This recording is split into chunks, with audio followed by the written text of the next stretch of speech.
session through Teams live event. Presenting for us today from Microsoft, we have Corina Balan, Senior Solution Architect in the Fast Track team, and Michele Mazzucco, Senior Solution Architect in the Fast Track team. Michele, over to you to get us started.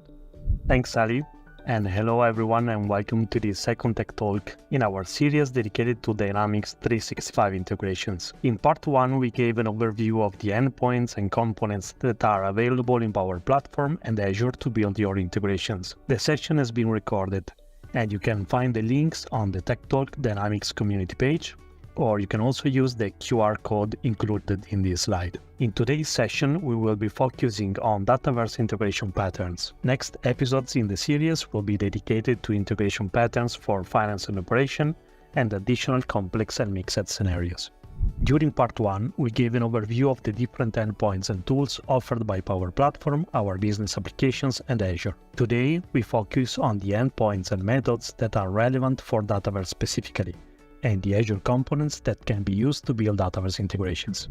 We will discuss inbound and outbound integration patterns, so bringing data into Dataverse from external sources and send Dataverse to external systems. We will see some examples of common integration scenarios in these areas, and at the same time make some considerations about scaling, security, and best practices. We will also share some useful resources for you to review, and of course, please feel free to post your questions in the Q&A panel. Let's get started with inbound integrations. When we think about bringing data into Dataverse, there are different approaches we can evaluate. One approach is to write code to interact directly with the Dataverse API. When doing this, we have two options: the organization service, which defines all the operations supported by the platform as messages, and is accessible from .NET code through the provided SDK. The web API, which exposes the same operations as a RESTful service and can be consumed via HTTP methods, leveraging OData to define functions and actions. Another possibility is to implement your integrations by using components in Power Platform and Azure that rely on connectors to interact with Dataverse. This allows for a low-code, no-code approach, and again, you have multiple options. For example, Power Automate, which is a SaaS component, has a wide set of pre-built connectors and can be included as a component in solutions. Logic Apps, which offers similar flows capabilities in a pass mode, allows pro development through code editing and is deployed as an Azure resource. Data Factory, which is meant for complex ATL and data integrations, especially with large amount of data. Integrating external data in Power Apps or Dynamics 365 business applications doesn't mean necessarily that data must be physically imported in Dataverse. You can evaluate to embed the real-time data from external sources in your UI. For example, you can leverage virtual tables that allow you to expose external data in any model-driven app. You can implement custom controls or custom pages that would offer a specialized UI to query external data. And of course, the reporting option, especially with Power BI, that can be embedded into your application forms to aggregate the data from external sources.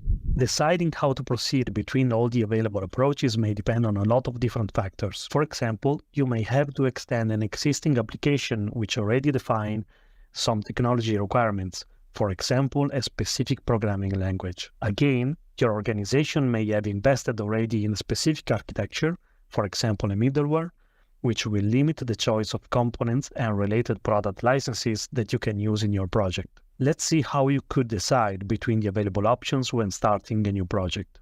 The first question you need to ask is, do you actually need to write code? If you just need to handle orchestration of events coming from an external system, you could evaluate if an existing connector is available and just implement Flow. We'll see that in the next slide. If you decided that implementing custom code is the right thing to do, the next question will be, can you implement your code in .NET? If the answer is yes, then you can rely on the provided SDK assemblies, distributed as NuGet packages, as they will provide different benefits. They will offer helper methods to establish Dataverse connection and perform authentication steps. They will also offer specialized classes and methods like entity, entity collection, retrieve multiple, and so on, to implement your business logic with Dataverse operations. If you are not using .NET, Dataverse will expose all the same operations with OData.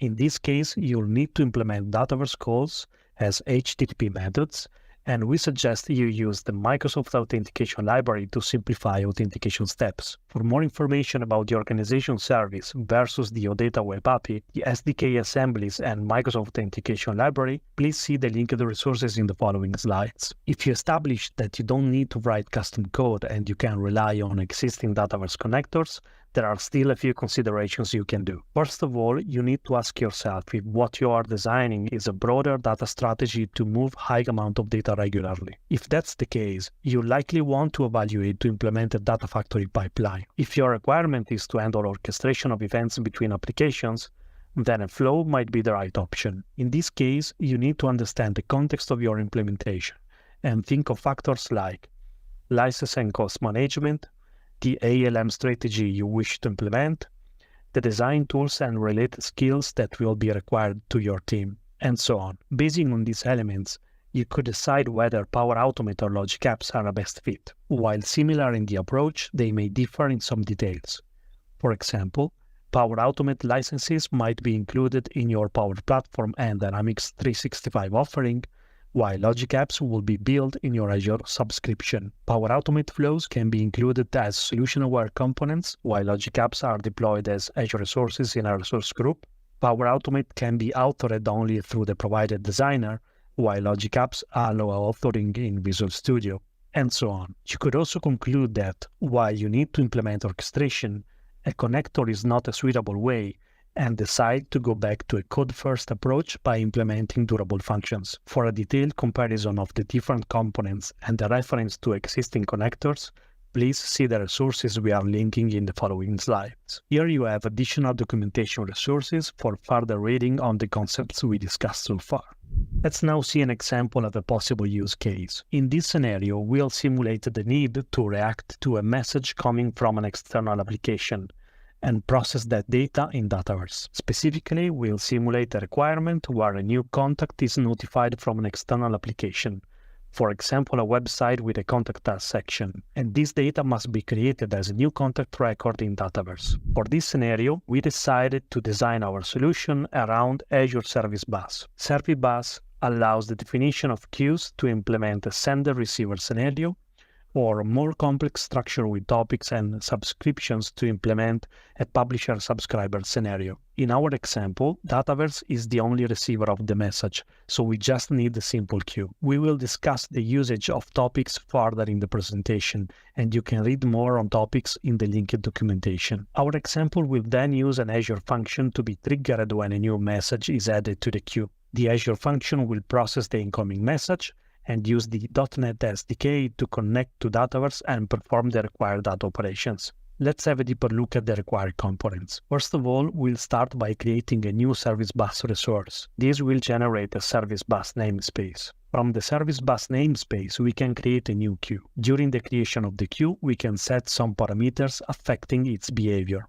For example, the maximum number of deliveries retries before the message is sent to the dead letter queue, the time to leave, which is the timeout for receivers to process the message, and so on. The dead letter queue is the place where Service Bus holds messages that can be delivered to any receiver. For more information about retry policies and the dead letter queue behavior, please see the linked documentation. We now see our queue listed in the Service Bus namespace. We create a new Function App resource. We then use Visual Studio to create a new Azure Function project. This is the easiest option because the project template will help us initialize the bindings for the Service Bus queue trigger and all related required assemblies. Visual Studio will also help us handle the publishing process after we provide the connection to our Azure subscription. After publishing, we'll be able to see the new function in the Function App. The function code is implemented as a C# class, which will initialize the bindings to the Service Bus trigger, provide access to the message parameter,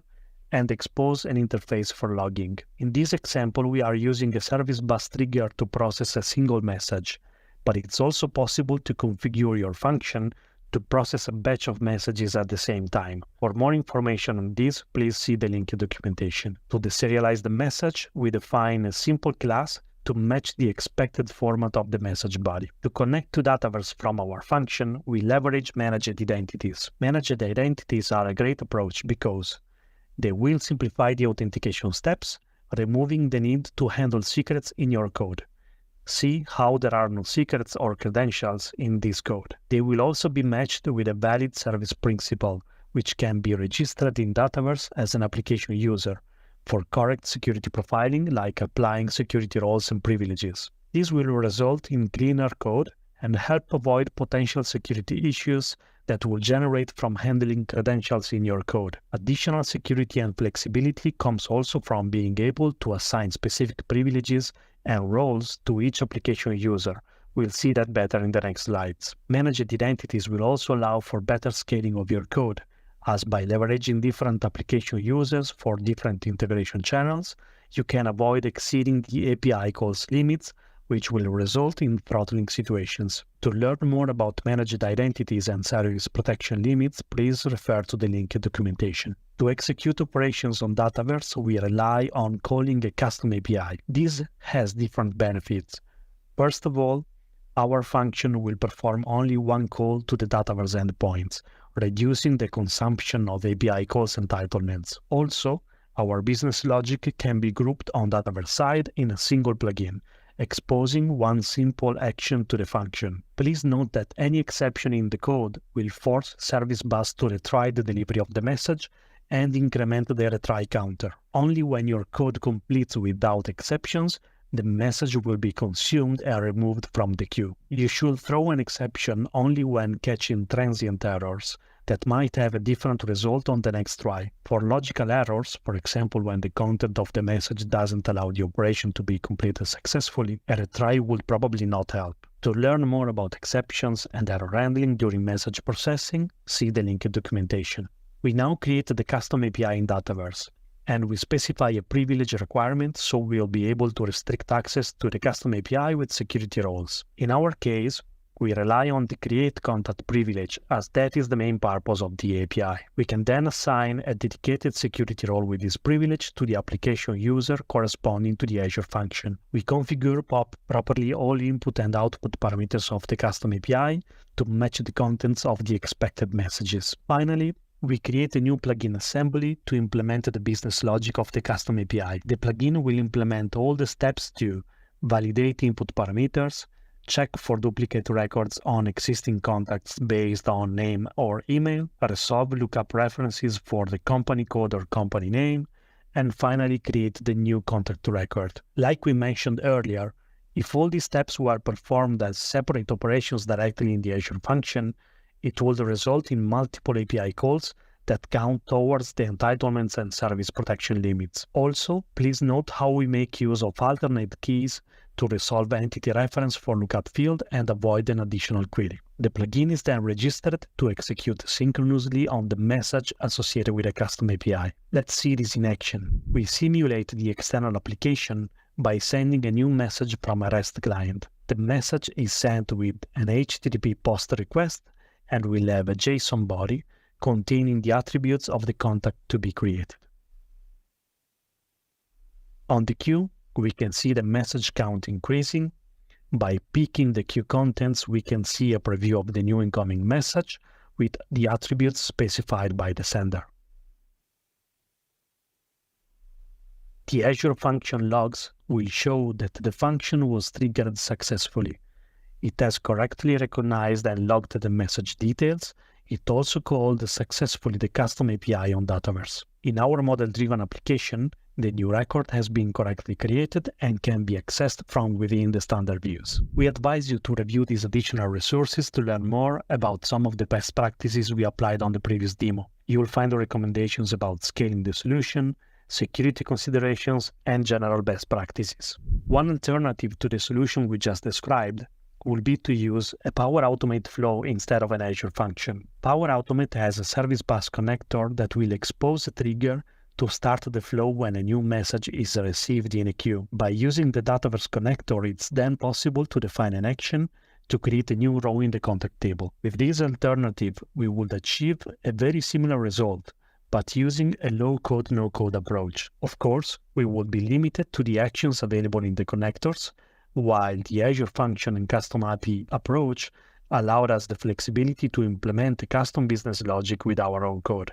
Another alternative would be to rely on the HTTP trigger of the Azure functions and expose the function itself as an API that can be invoked directly from an external application. In this case, we would lose the decoupling that comes from using the service bus queue, as the operation is executed on demand and we'll need to return a feedback to the caller application. API management can be used in this case to implement further security layer and simplify the steps of exposing the API externally. Please see the linked documentation to learn more on using Azure API management with Azure Functions.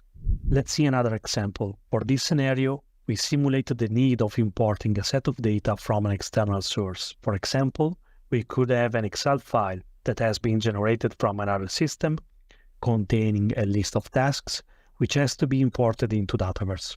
To implement this scenario, we are importing the input file into a staging table in an SQL Server database. Then we invoke a logic app to process all rows in the table and import them into Dataverse. Azure Data Factory will be responsible to orchestrate all these steps as part of a single pipeline. A Data Factory pipeline is a logical grouping of activities that together perform a task.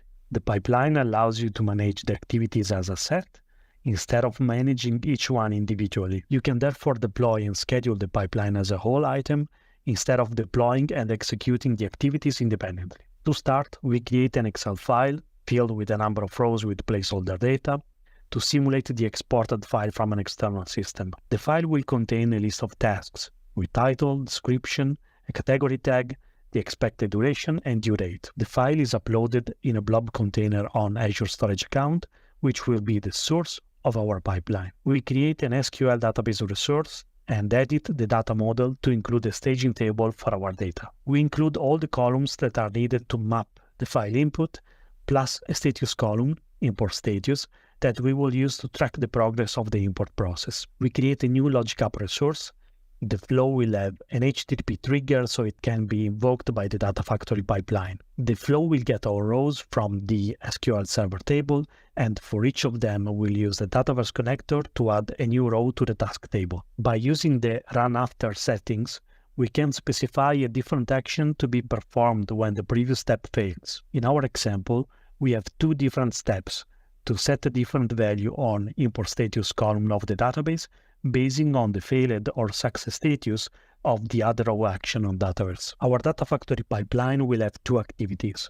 The first one, copy data activity, to access blob storage and import data from Excel file into the staging database. Second one, web activity, to invoke the logic app and process the staging table into Dataverse. In a real-world scenario, we will want to automate also the initial file ingestion step as part of the pipeline, for example, interacting with an FTP server. Let's see this in action.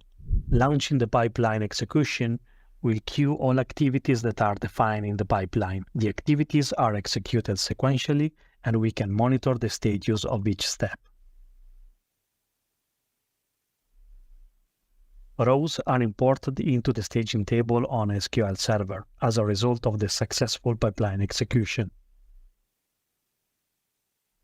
The logic app was invoked and all steps have been performed successfully.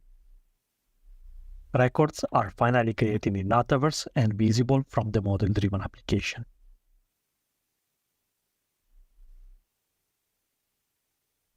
As we mentioned earlier, before deciding to import lots of data into Dataverse, you should consider the option to expose external data in your application in real time. These can be used to avoid importing a physical copy of the data into Dataverse. Custom controls, custom pages, and reports can be used to embed views on external data directly into the UI of your application. This will give the benefit of accessing data on demand only when needed, and avoid moving big amounts of data regularly. It is also easy to apply dynamic filters and fetch external data that is related to a specific context in the user's UI. For example, what is currently displayed on the page. Now, over to Corina for the second part of our presentation. Thank you, Michele, and hello everyone. Next, we will focus on outbound integration. A Dataverse outbound data integration will take data from Dataverse and make it available to other systems. For your scenarios where an event in Dataverse needs to trigger an integration with an external system, you can consider the next endpoints and common tools. First, plugins can call external web services, and they can also post runtime context to Azure services such as Service Bus or Event Hub.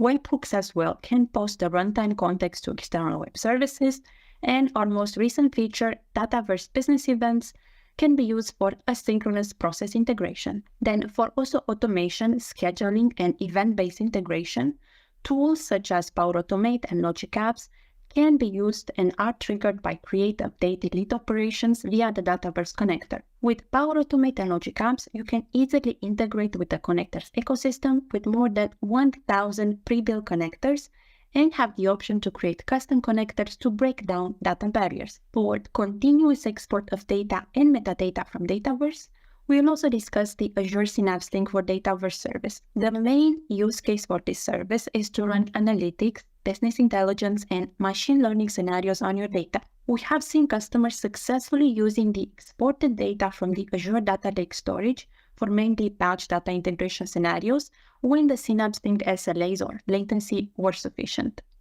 It's good to mention here that the Azure Synapse Link service uses the change tracking feature of Dataverse. Change tracking provides a way for you to keep the data synchronized in an efficient manner by detecting what data has changed since the data last synchronized. When you're retrieving data with change tracking, a set of delta changes will be returned by Dataverse. Let's begin our discussion with Dataverse plugins.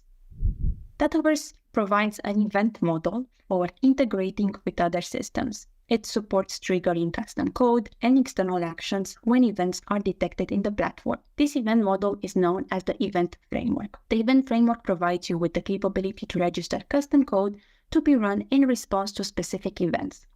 Typically, you would use the event framework to trigger custom plugin code to augment or customize Dataverse platform behavior with server-side logic, but you can also use it for integrations with other systems. The event framework can trigger plugins, classic workflows and custom workflow activities, Power Automate cloud flows, messages to Azure Service Bus and Azure Event Hub, and webhooks.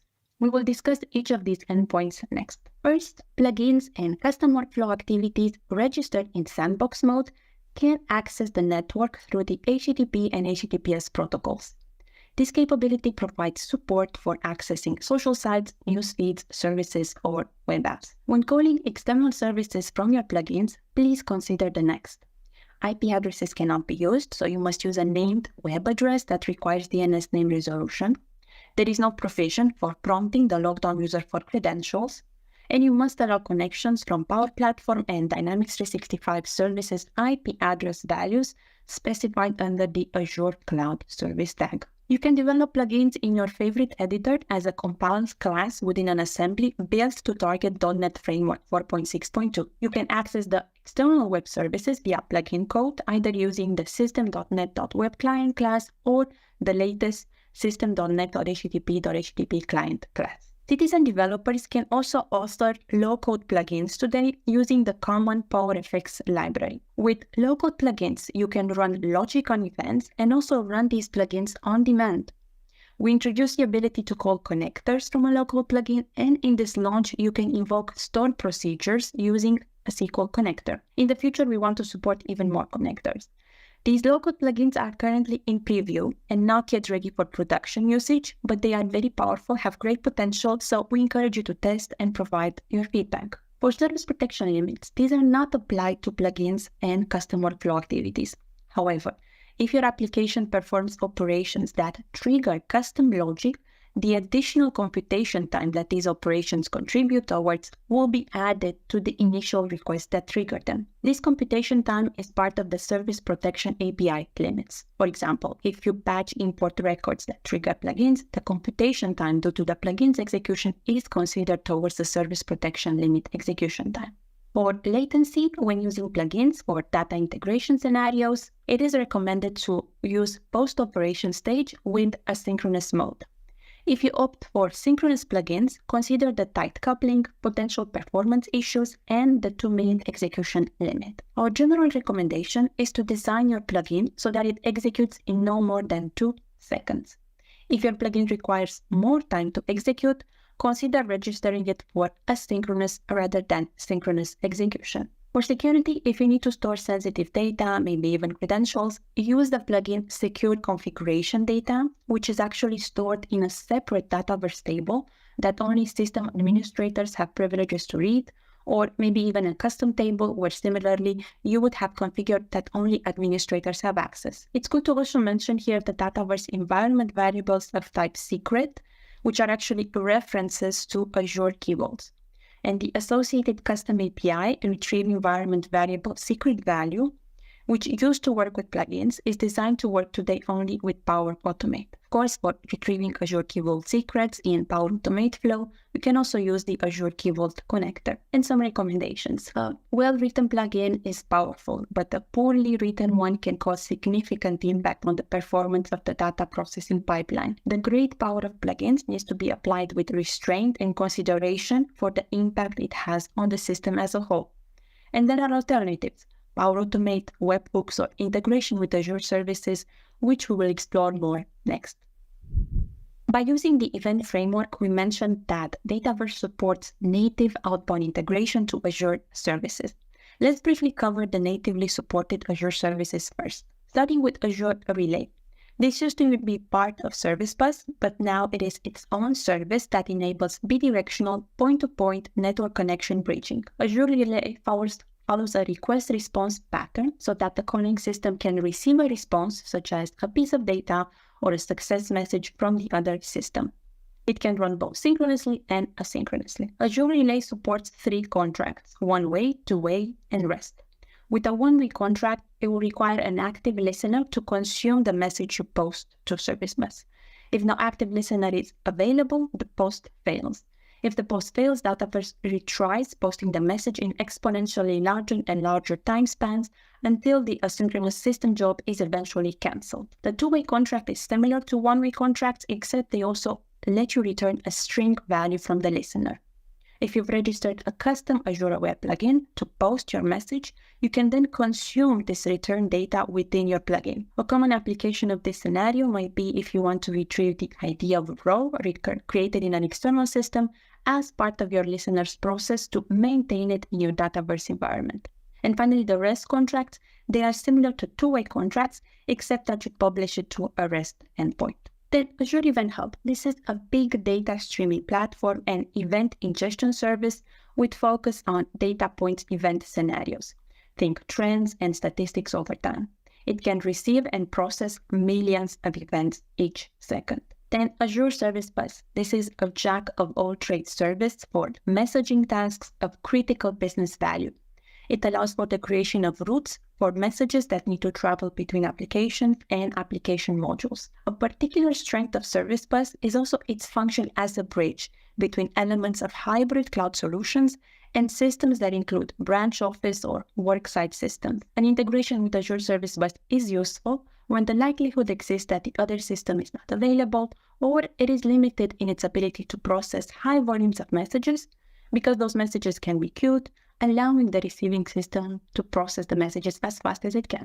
Once the plugin execution context has been posted to Azure Service Bus, subscribers or listeners can process that message. The listener process can be, for example, an app in Microsoft Azure Logic Apps that is triggered automatically when a new message is posted, a function in Microsoft Azure Functions that is triggered automatically also when the message is posted, or even a C# program that runs on premises that can poll the Service Bus for new messages.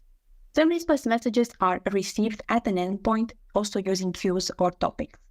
A queue endpoint will offer message delivery to one or more competing consumers.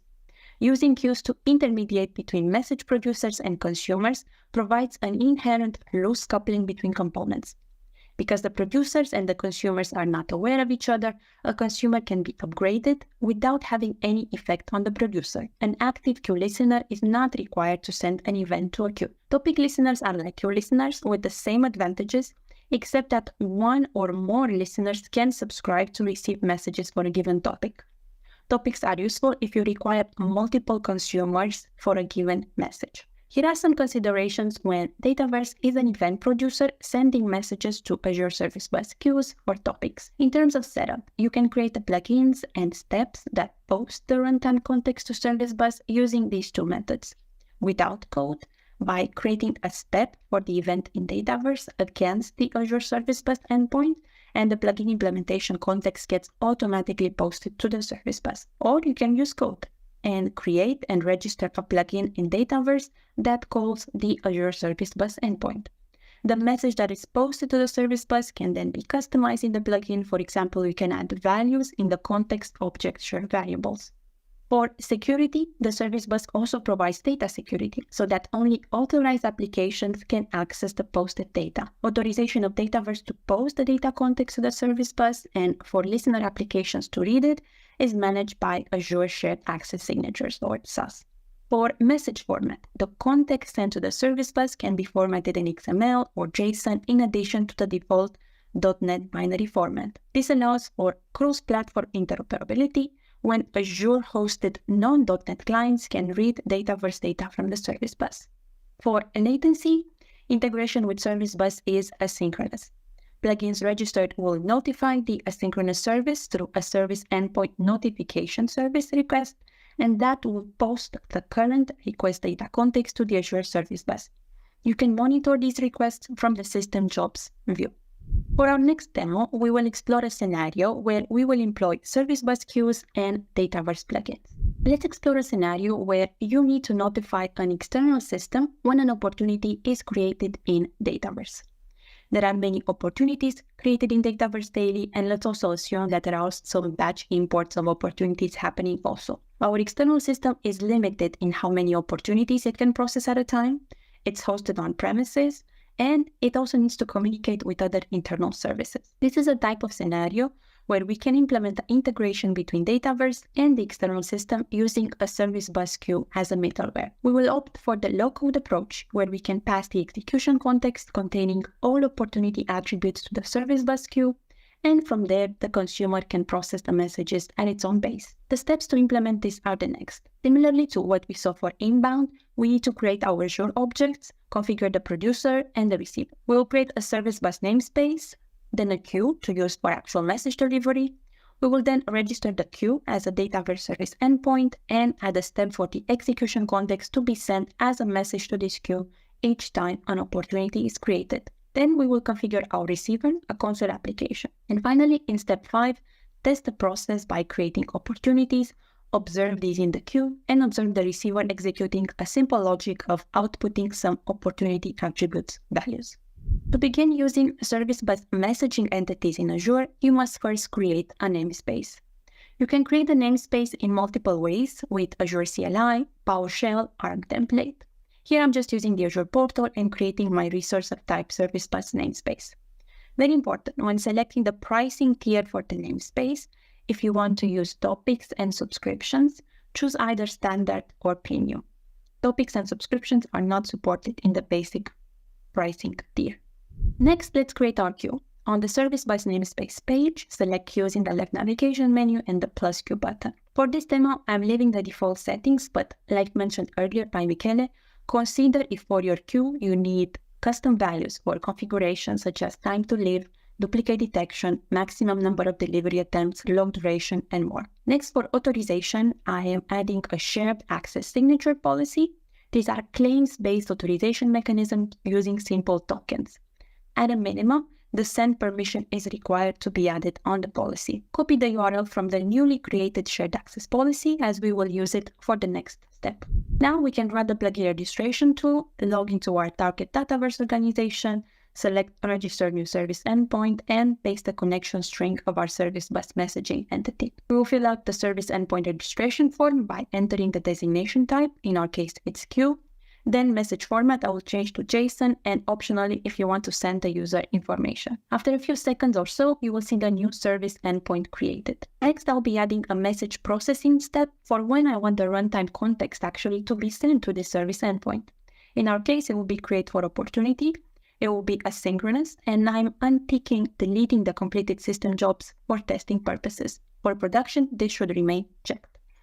And now we have the service endpoint pointing to my service bus queue, and we also have our message trigger. We will now want to create our receiver. For this example, I'm building a console application in C#. Then I added code and the necessary packages to parse the message. The receiver you create must parse the Dataverse runtime context to extract the relevant items of information for your receiver to provide its function. How you choose to parse this data depends on the technology you are using and your preferences. Now let's create some opportunities and observe the queue and the receiver. I'm starting the console app receiver, but it will not start listening yet for the queue. It will wait for my command. Then I'm creating an opportunity in Dataverse, provide some opportunity values, and then save. Once my opportunity is saved, a message should become available in the message queue. The message will consist of the runtime context for the opportunity we just created. And here we can see the message is in the queue. Now I'll actually start my receiver, which will start polling the queue. And once it processes the message from the queue, it should write to the console some opportunity attributes like .name and revenue. And here we go, we can see the opportunity details. Now we'll go back to Dataverse to create another opportunity with the receiver running. Then upon checking the receiver, the second opportunity details should also be written to the console. And then here are the values as expected. Please note that this video was sped up. So we have seen how you can pass Dataverse runtime context to a queue, then the receiver poll the queue and process those messages asynchronously. Dataverse also supports calling of a webhook with the event framework. Webhook is a light HTTP pattern for connecting web APIs and services with a publish-subscribe model. Webhooks enable developers to integrate Dataverse data with their own custom code that is hosted on external services. For volumes, webhooks will scale to the point at which the external service can handle the messages. For latency, you can register message processing steps for webhooks for both synchronous and asynchronous modes. For message formats, it's JSON payload. You can secure your endpoint by using an authentication header or query string parameter keys. This approach is simpler than the SaaS authentication model that is used by Azure Service Bus integration. For setup, a webhook with a message step can be registered without any code. It's also possible to invoke the webhook from plugin or custom workflow activity code. The webhook execution timeout is 60 seconds. Generally, if no response is returned before the timeout period, or if the response status code is not within the 200 range to indicate success, it will fail. For 502, 503, 504 errors, the webhook will make one more attempt. For our next demo, let's explore a scenario where we will combine webhook with an Azure function. The scenario is the next. When a contact customer is created in Dataverse, we need to calculate a financial score risk and save the score with the contact details in a separate database. The calculation involves a complex algorithm with input parameters from Dataverse contact details and data from external systems. To implement this, we will use an Azure function, which will actually perform the calculation. We will send the contact details to the Azure function using the webhook model and trigger it for the contact create event. The steps we will follow are the next. First, we'll have to create our Azure function, write the code to parse the Dataverse execution context, and to execute, of course, our custom logic. Then we'll publish the function. In step 2, we'll register the Dataverse webhook using the Azure function URL. Then we'll register a message processing step for the create contact event. In step 3, we will test the integration, create the contact, and observe how our Azure function gets triggered. Our first step is creating the Azure function. For this, I'm using Azure Development Tools installed in my Visual Studio 2022, and I'm creating a new Azure function project by using the Azure Functions template. Then I'm going to update the function logic to interact with Dataverse data and execute the desired logic. Afterwards, I'll publish the function to the Azure portal and save the function URL for the next step. Now I'll use the plugin registration tool to register the webhook that will call the Azure function we just published. I'll register the webhook using the function URL without the code portion and place the code portion as value for the webhook key. Once the webhook is created, add a message step for when it should be triggered, for example, the contact creation in our scenario. Next, let's test our webhook to Azure function integration. Go to our Dataverse environment and create a contact record. When testing, if you use asynchronous steps and you chose to not delete a log, you will be able to observe the system job with succeeded status for posting the runtime context to the Azure function. And here we can see that the context Joanna Smith was sent to our Azure function. Afterwards, I'm monitoring the Azure function. For this demo, my function is writing to the console the contact details read from the runtime context. So we can see actually here the name of the contact we just created. So with this demo, we showed you how you can use webhooks to send a runtime context from Dataverse to Azure function. The function then parses that context so it then can be able to execute any desired custom logic or further integration. Let's spend some minutes now on Dataverse business events to learn use cases for which this new integration mechanism can be useful. We have seen that Dataverse has a robust event framework to capture system events within Dataverse. You can respond to events within the system using the Dataverse event framework, and this isn't changing. With Dataverse business events, we are providing new ways to expose events and compose your business logic to respond to them asynchronously. Dataverse business events include concepts from Dynamics 365 Finance and Operations business events, together with the Dataverse event framework, to provide a new way to discover events and create automation when these events occur. For an event to be emitted, it needs to be added to a catalog assignment and associated with the catalog. There is also a set of design principles you should have in mind when defining business events. There should be a clear intent for definition, specificity, in that a subscriber doesn't need to filter whether or not they should respond to the event. The event should be lightweight, and also consider that business events are not suitable for transferring data. If your intent is to transfer data to a recipient and in effect realize a data export scenario, this is not a good use case for business events. And here are some examples, there are more, of business event scenarios. First, a Dataverse table event or custom API can trigger a business event. So for example, after cataloging the opportunity table, we expose the grant access event. In the past, you could only use a plugin to capture and respond to this event. Now you can respond to it using Power Automate with when an action is performed trigger. Another example is an external system emitting a Dataverse business event by calling a custom API that has been cataloged as a business event as well. The receiver of the event can again be a Power Automate flow. Imagine a scenario where we want to email a customer after they made a purchase.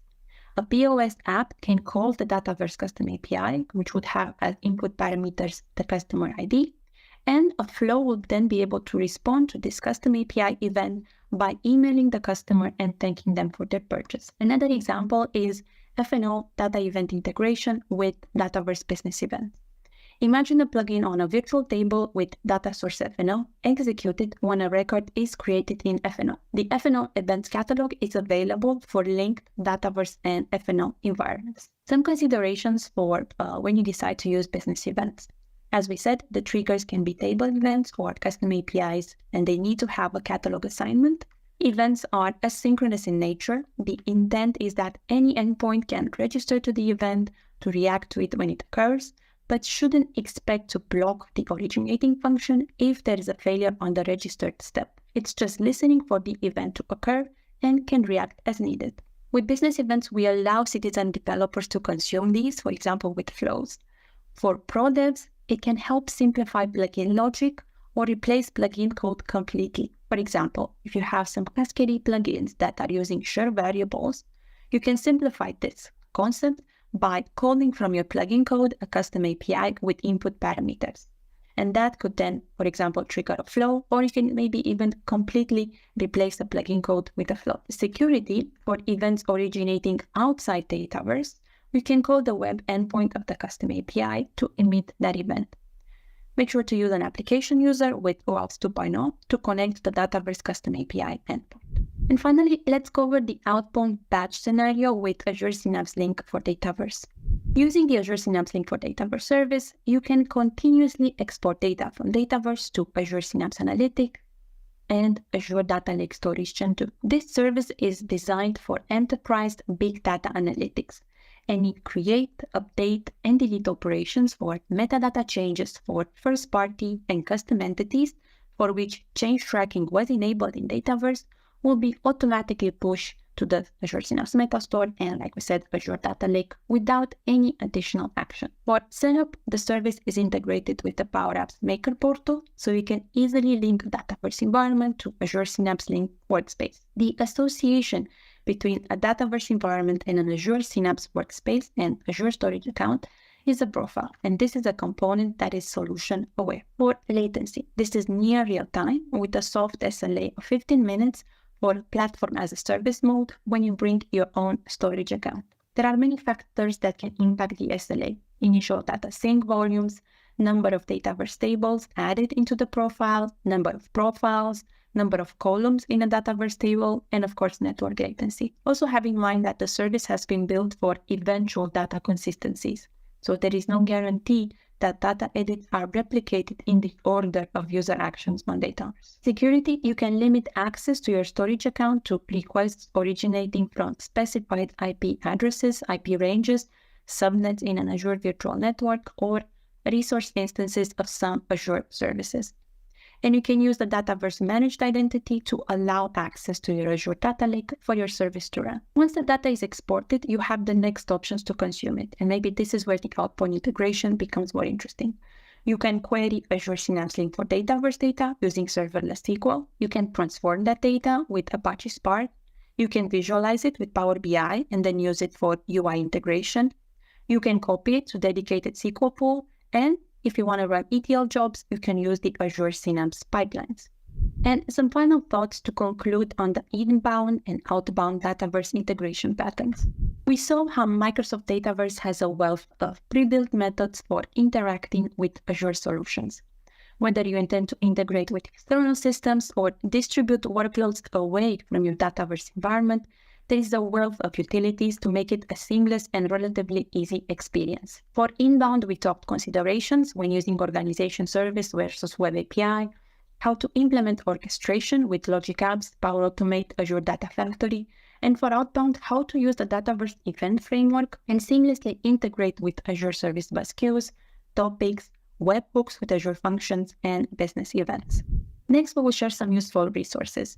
Here is a compilation of links if you want to learn more on Dataverse and Azure integration services. We strongly recommend the learning paths and the dedicated tech talks. More will come very soon, and the documents comparing the Azure integration services. Of course, you will also have access to the slides when we publish the Tech Talk recording in around a week's time. We also have prepared for easy accessibility comparisons between similar technologies. We have webhooks versus Azure Service Bus. So when deciding between the webhooks model and the Azure Service Bus integrations, you should keep several factors in mind. Webhook is a good choice if there is a third-party API that you want to use, and authentication through authentication headers and query string parameters keys is preferred and feasible. On the other hand, Service Bus is an excellent choice as it provides high-scale processing and full queuing mechanism if Dataverse is pushing many events. Also, if you want to govern your architecture in a centralized location, and authentication through shared access signature is preferred and feasible. Both webhooks and Azure Service Bus can be invoked from a plugin or custom workflow activity. Then Azure Functions versus plugins. Azure Functions can be used to write custom code that is run in Azure. They can also be called from a Power Automate Logic app and can be used for scheduling tasks as well. And they are a great solution when combined with webhooks. In many scenarios, it can make sense to offload Logic to reduce the load on the Dataverse application host, as you have the availability to run functions in a synchronous and asynchronous capacity, with Dataverse webhooks providing the runtime context to the given request. However, the Azure functions don't explicitly run within the Dataverse event pipeline. So if you need to update data in the most high-performing manner before it posts to Dataverse, we still recommend that you use a plugin to perform this type of operation. Also, any data operations you perform from Azure function will not roll back, while for the plugin, if there's an exception during execution, it will roll back the transaction. And finally, Power Automate versus Logic Apps. We have already said a lot about these two technologies. They differ in many ways. For Power Automate, the Dataverse connector has more capability, is packaged as part of a solution, so you have native ALM support, can perform robotic process automation with desktop flows, can use the approvals connector, and has a send notification connector as well. And for the cost, there's a limit on the number of flows you can run each month, and it can be included with the Power Apps licenses. With Logic Apps, on the other hand, we can perform enterprise integration, has a higher performance, can be more easily monitored and integrated with Azure services, has better error handling, and cannot be packaged in solutions. For cost, there's a consumption-based or fixed pricing model through the Azure subscription. Thank you very much for listening. I hope you found these comparison slides also useful. We have a couple of minutes now to address some questions live. Do we have any questions from the chat? Yes, Corina, thank you. We probably have time for one question. I want to remind everybody that the question we don't answer directly, we try to put in the presentation that we share along with the recording. So I have one question, which is, can you recommend when to use one of these tools, as they kind of have similar capabilities? The tools are Event Grid, Event Hub, and Service Bus. Okay, I can take this one. So there's a distinction here that we need to be aware of when working with events versus messages, right? Messages, Azure Service Bus and Event Hub are two tools that are suitable for message integrations, while Event Grid is more for event integration. You typically try to combine these services like Event Grid with Service Bus for a reactive programming. So for example, if you don't want to have resources idle, continually polling your queue, assuming that there are not many messages coming into your queue, you can use a model with Event Grid being in the middle to receive that message and then alert your listeners, and then from there they can process the messages from the queue. So they do very different things, but to conclude, Event Grid is for event messaging and Service Bus and Event Queues are for message integration. All right. Thank you, Corina. And we reached the top of the hour. Thanks to our presenters and to you, our audience, for attending our Tech Talk today. We hope you have a great rest of the day.